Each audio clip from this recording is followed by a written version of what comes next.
have to walk in the truth for it to be noticed on a regular basis.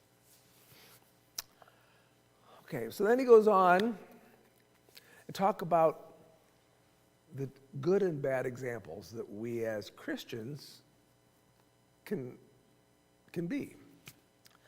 Dear friend, you are faithful in what you are doing for the brothers and sisters, even though they are strangers to you. They have told the church about your love. Please send them on their way in a manner that honors God. It was for the sake of the name that they went out, receiving no help from the pagans. We ought, therefore, to show hospitality to such people so that we may work together for truth. John's praising Gaius here again for the hospitality. And we talked about hospitality and how important that was and some problems with hospitality. And we're going to talk a little bit about that in a few minutes when we talk about that in the next paragraph. But it was a great compliment to Gaius here to say, you are faithful. You act faithfully in whatever you do. Whatever God gives us to do, we should do it faithfully. That's what he's praising him for doing that. This hospitality concept, and we talked about these itinerant preachers who would go from place to place teaching the word because, they didn't have big church buildings that they were sitting in and that kind of thing. They were still using these itinerant preachers, and the way they could get around is to have somebody take them in. As we'll see here a little bit, that was a good way to do things. And now it was starting to be a little bit of a problem.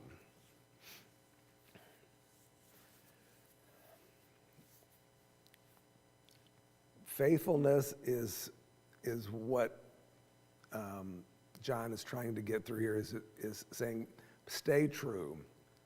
And then he talks about sending these people forward. And John knew that Christians assist those who contend the truth, but also became fellow workers for the truth.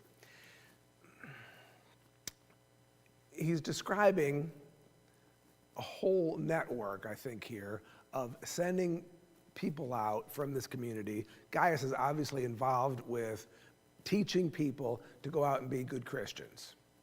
And some of those people were going to go out, and some of them were going to come into him, and he was going to have to take care of them, train them, be hospitable to them, so they could go out and do the same thing, right? But he's also talking about it's not just the soldiers that we have to take care of. It's the people, the little guys that we have to take care of as well.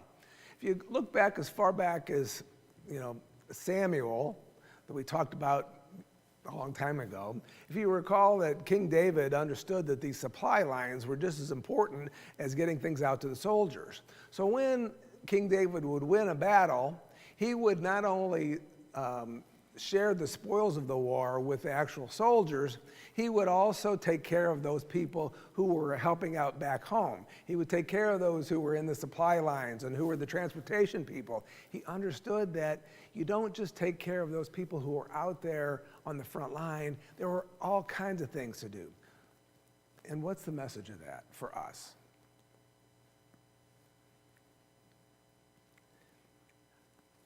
You don't have to, okay. You don't have to do this. You don't have to stand here and preach to the choir like this, right? But you can do your part. You can do the little things that you need to do. That all of us have some responsibility, right? Doesn't have to be, going out and being an evangelist or ministering to a particular group or teaching class. It can be something simple as being hospitable to somebody who needs to be hospitable, to do the right thing, to walk in the light, right? He's trying to keep this as simple that you don't have to be the main character. Just do your part and you'll be part of God's world. What was the commandment that we talked about a couple weeks ago that was so important to John in his lesson? I really have done a great job here over the last couple months, is that right? Love one another, thank you. Love one another was the commandment that he thought was important to say over and over and over again. And he's trying, indirectly in these words, and if you read this, you probably don't get all that out of that, but he's saying, if you do those things, love one another, do those things, you're going to walk that way, you're okay. And thank you. And he says, thank you for that. Thank you for taking care of those people. Thank you for walking out and doing those things. But then he says something about that I thought was a little weird. And there was two different translations here. My NIV version says, take nothing from the pagans. I think the older versions say, take nothing from the Gentiles. The ancient world of the early church was filled with missionaries and preachers from all kinds of religions. And they supported themselves by going from place to place and asking for money and help from the general public. John says these Christian ministries should not take anything from non-Christians. I'm thinking, why not? What was John's thought in that? Why would he tell them, don't take things from other non-Christians? Don't accept help from them.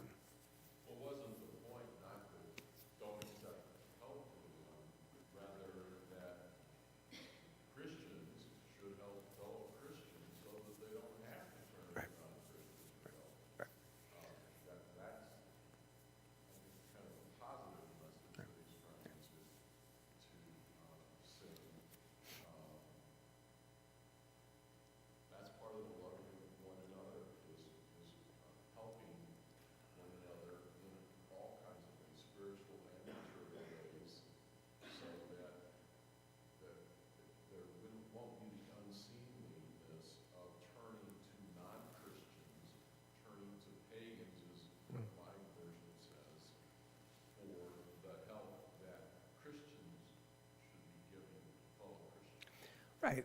And if you look at this, and we've talked about this in the context of who he's writing to, right?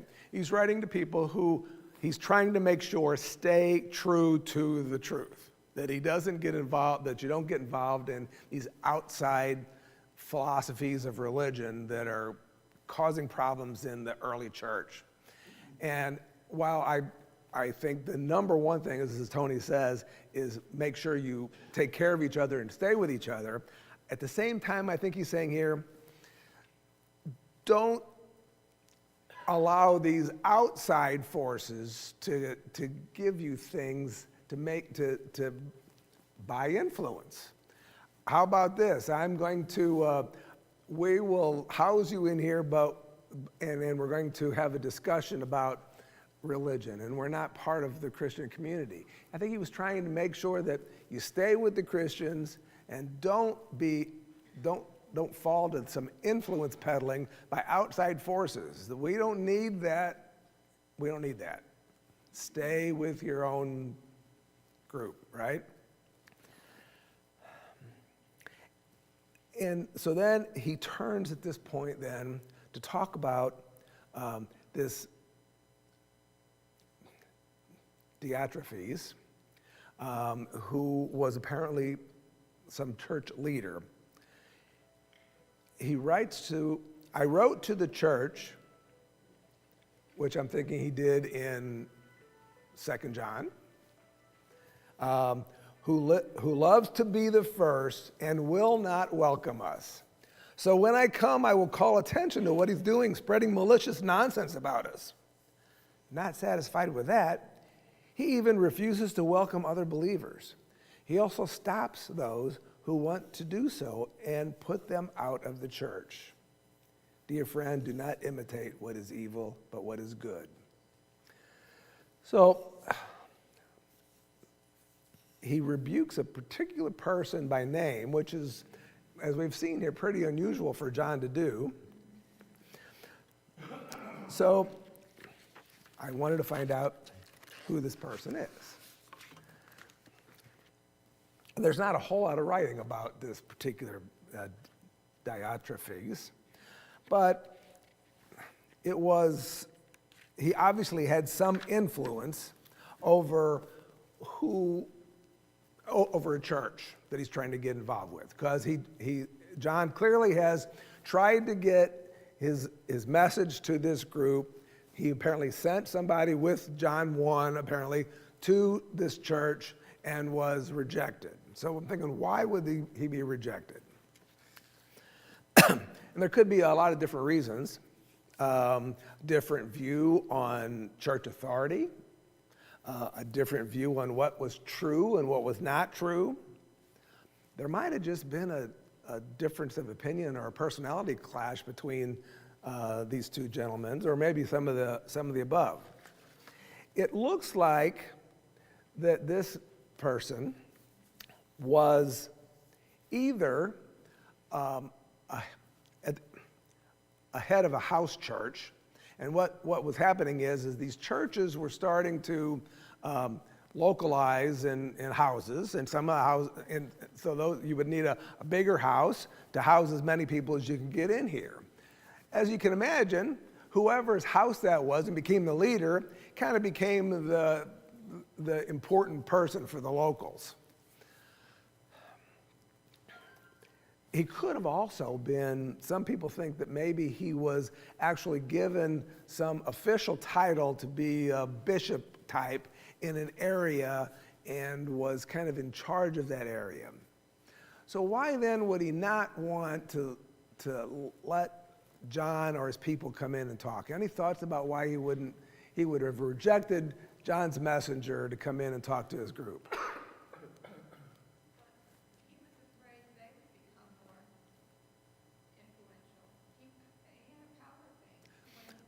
There could very well be. He talks in here, he says, he wants to be first. He wants to be the guy in charge, right? He wants no part of anything else. He wants to be the guy in charge. That's the first thing.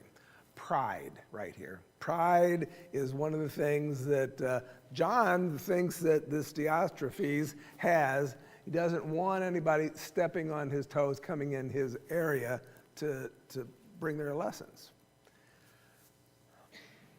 But let's look at it from the other point of view. Let's be this church leader who's taking care of his flock here, maybe he was trying to teach the right things.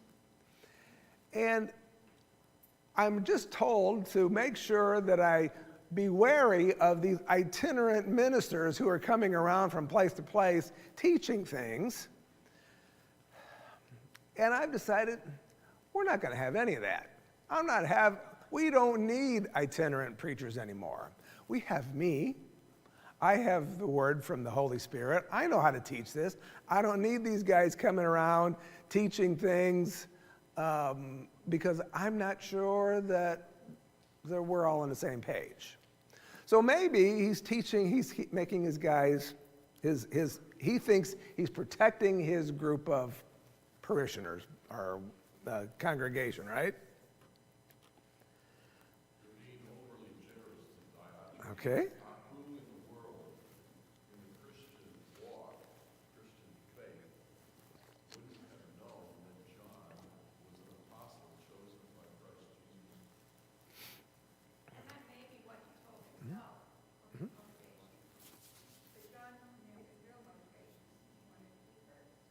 Right.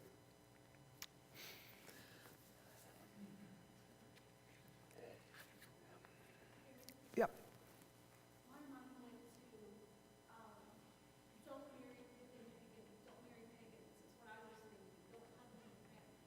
Okay, that goes all the way back to Abraham, right? Don't mix with the pagans. There is no mention here, though, that this Diotrephes was teaching things that were improper, right? He doesn't call it. Well, let me get. He does say that. Okay, he does say that, but he doesn't call him a heretic. He doesn't excommunicate him from the church, what he could have because he was the lone apostle left. But he is teaching other things probably.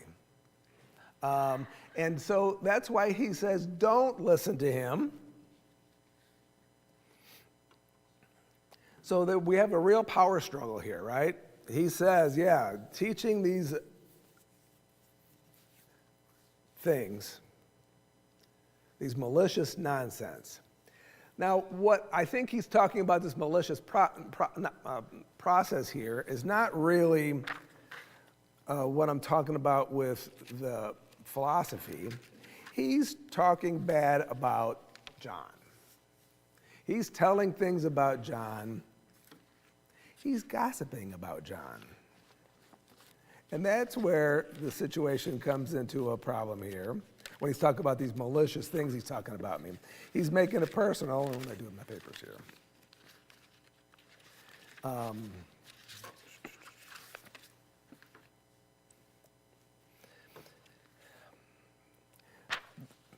When he says using these malicious words, it's the Greek word that's used here, and see how I became this Greek scholar during these times here. Apparently was the word, it was called signifieth, which literal translation was to talk big bubbles of words. So that's been now translated into gossip, that he's gossiping about John throughout the community, talking badly about John. So that's why it looks like there probably is some also personality conflict going on between the two, spreading those kinds of rumors here. And he says, so then, don't listen to this guy, basically, right? Do not have anything to do with him. Do not imitate what is evil, but what is good.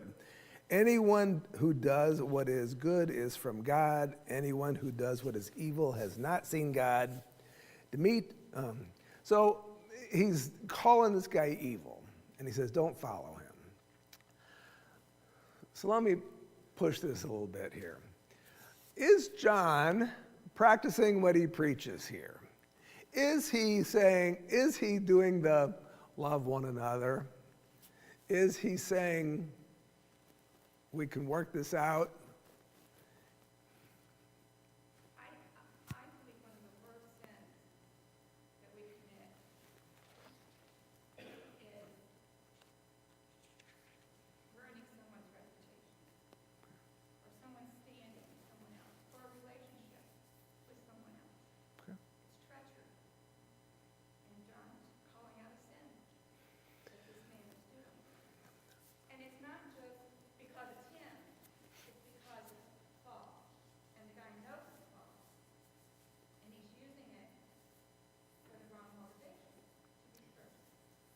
I think that's right, and I'm thinking, I'm having a little trouble following why, if John's seeing this and feeling this way, he doesn't remove him from the church, and he doesn't call him out as a heretic.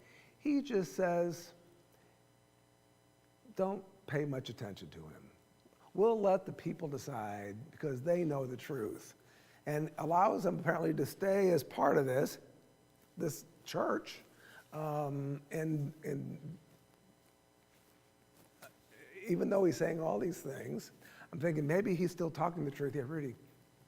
So he talks more along the lines of not recognizing almost and anything that he sins or sins to him is kind of put to the wayside. The question I have is why? Why would he not recognize John as the apostle, or even Paul as an apostle, and then go into the fact where they talk about hospitality and how that kind of area is showing his. So I guess really my question is why is it not being recognized? Why is it just more for self-gain? Is it more for him to prop up just his own personal leadership in the church? Or is it more along the lines of, I know more than you, and I'm going to teach the way that I do? The only thing I can think of is there was this other group of Christians called Montanists, and I'm not going to say that I understand their doctrine completely, but some writers thought that maybe he was involved with a different theory, and one of those parts of it was that John didn't have any better authority, and that they had their own ideas because they'd been touched by the Holy Spirit as well. Now, that is contrary to the things that John's been teaching us and says that you can't do that. But at the same time, John doesn't say, get out of my church. He says, you're still okay. So I don't know, the same questions come, and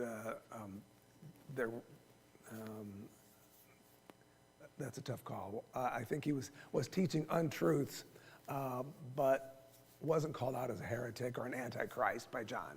Yeah, Tony? You just said that John,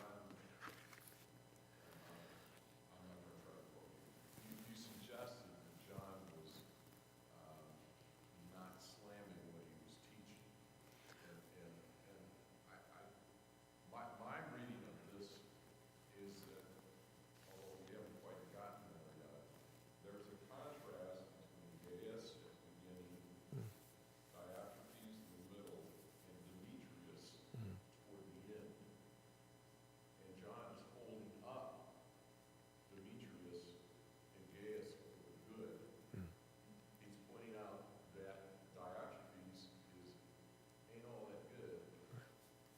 And I think he's further saying, because of the malicious nonsense that Diotrephes is spreading, John wants to take care of that face to face. He wants to take care of it in person. Rather than putting it in a letter. And I don't know, maybe he was excommunicated, maybe he was kicked out Maybe he was. after John arrived, and John made sure that exactly what the facts were. There's a lot of ambiguity here, there's a lot of unknowns that we will never satisfy. But to me, what's clear is John is holding up the good, and he is knocking the bad. Right. And I did try to do some research about, and I did not find anything after this about these two. So I didn't see anything that happened after that. But yeah, I think Tony's absolutely right when we look at this. It ends up with Demetrius is well spoken of by everyone and even by the truth itself. We also speak well of him and know that our testimony is true. This is the person who was delivering the letter to Gaius, okay? This is the person he handpicked to go out, a guy that he trusts, that thinks is a good guy, go out and trust. So I think Tony is right. We start off with, Gaius, you are this great leader of our church, and I'm sending this great leader of a church with this letter, and basically, you're right. When I get there, I'll address this thing. Meanwhile, don't listen to this guy. This is a good versus evil story in 3 John, I think. And he actually goes on and says, basically says, follow the good, don't follow the evil. And he says that right in here. He says, do not imitate what evil is, but what is good. And anyone who does what is good is from God. Anyone who does what is evil has not seen God. That is a pretty big rebuke on this whatever his name is, Demosthenes, whatever. I think that is a big deal. And then at the very end, as Tony just says, he says, I want to come in person and take care of this. I have a lot more to talk to you about. I want to see you soon. And he ends up with peace be with you. We send our greetings, ends things up. So while it looks like there's not much going on here in 3 John, I think that there's a lot of deep meaning here between the contrast between the good Gaius and the bad Diotrephes. Okay. So in the last 10 minutes or so, if I can go through, I want to just kind of summarize a little bit about what we've talked about for 13 weeks. And if I could do that, if I can do that in 8 or 9 minutes, it means that you guys wasted a lot of time, right? So, John's message is pretty simple. He talks about 4 basic things generally. He talks that you should walk in truth. That is his main thing. He wants you to remember to walk in faith, walk in love, and walk in light. The title of the Leader's Guide that Joe gave me to use is called Walking with God. How about that? So, and he wants you to walk in these ways with him. So I was thinking of a way to try to go over this in terms that we could understand. And I read another author who used this explanation. I'm going to steal it from him, okay? And he talked about John's epistles as walking the Appalachian Trail. And if you don't know the Appalachian Trail, it is a 2,000-mile trail that goes on the eastern border through several states. And a lot of people use that as kind of that's my goal in life, is to finish the Appalachian Trail. And it is not an easy task. It takes a long time. There's ups and downs, and it requires a lot of things. Some 2,000 people a year try to make sure they go through the 2,000 miles. The trail is beautiful, but it's also treacherous. It's an adventure of a lifetime. It's hard to do. It takes a lot of planning, perseverance. You get fatigued. It's danger, but there's also a lot of joy and self-satisfaction by completing it. That's not so different than walking with God, according to John. It requires that we commit our whole selves to do this. Every part of our heart, every part of our soul, every part of our mind, all of our strength. It is a full-time job to continue to walk and finish this task that we have. So when you start walking the trail, there's a lot of things that can happen. And we have to have faith that we can do that. A lot of people think that walking the Appalachian Trail is like walking through Pleasant Ridge Park over here, that you can have a nice little trail, and then there's going to be some parts that maybe aren't so hard, right? But in reality, it's really rugged. It's got steep areas. It's got mountains and rocks to climb over. It can be muddy. It can be rocky. Sometimes it's easy, and sometimes it's really hard. Same thing happens when we're with Christ in fellowship. Sometimes it's great and wonderful, and we're doing just fine. And sometimes it's just awful and hard, and it's hard for us to stay on the right path, and we have to continue to try to do that. We don't realize with God that He has trials and temptations and circumstances that we can't get around. False believers try to pull us away from Jesus all the time. But as the demanding as the walk is, it's better than life without Him, right? We have to keep this in mind, that finishing the trail is worth it. The trail also teaches us about love. Love is not solitary. The Appalachian Trail, like it says, is 2,000 miles, but there are some 2,000 people that walk it. But there are going to be long times when you're solitary. But every 1 or 2 days, you're going to find somebody there. So if things are bad for you and you're injured or there's a problem, there will be some social interaction, and some people really like that. I think John wants to remind us is, it's not just you and God.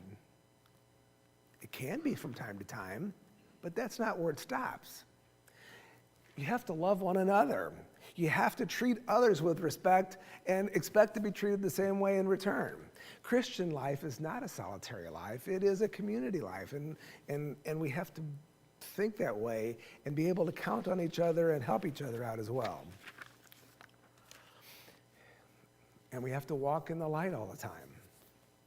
As much as God loves us, and we can't forget our personal responsibility in walking with God. John tells us we have to confess our sins, and we have to continually strive to walk in truth and light and faith. If you're on that Appalachian Trail and you didn't bring the right food, and you didn't pack your backpack right, and you forgot your rain jacket back in camp, and you didn't bring your first aid kit, you're going to have consequences. Everyone else on the trail has the same problems. You can't just count on everybody else to help you out. You have to also make it on your own. You have to be responsible for the course you take in life. God has given us what you need. You need to use it. You need to take it with you. You need to pack it in your backpack with you when you go out on the journey. You don't just leave it at home.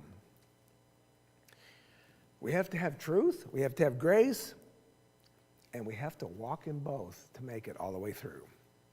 And you're going to ask in your journey, why am I doing this? What is going on? Why did I do this journey? I'm cold, it's muddy, my feet hurt, my back hurts. But you have the faith. You have the faith that you're going to make it, that you can get it on, and that the reward at the end is the right way. And once you reach the goal, you say, boy, am I glad I did this. I'm followed the right way, and I'm so happy with that. I think John's lesson is as simple as that, right? So my time is done. We did 13 weeks together. I appreciate the coming in. I hope that we learned some things together. I hope that I helped with maybe thinking of some things. If you have complaints or criticisms, let the elders know. If you think it was great, they can know, and they can, increase my contract for the next time. So, meanwhile, as always, I'm going to tell you that you've been blessed by God. So go this week and be a blessing to others. Thanks, guys. All right.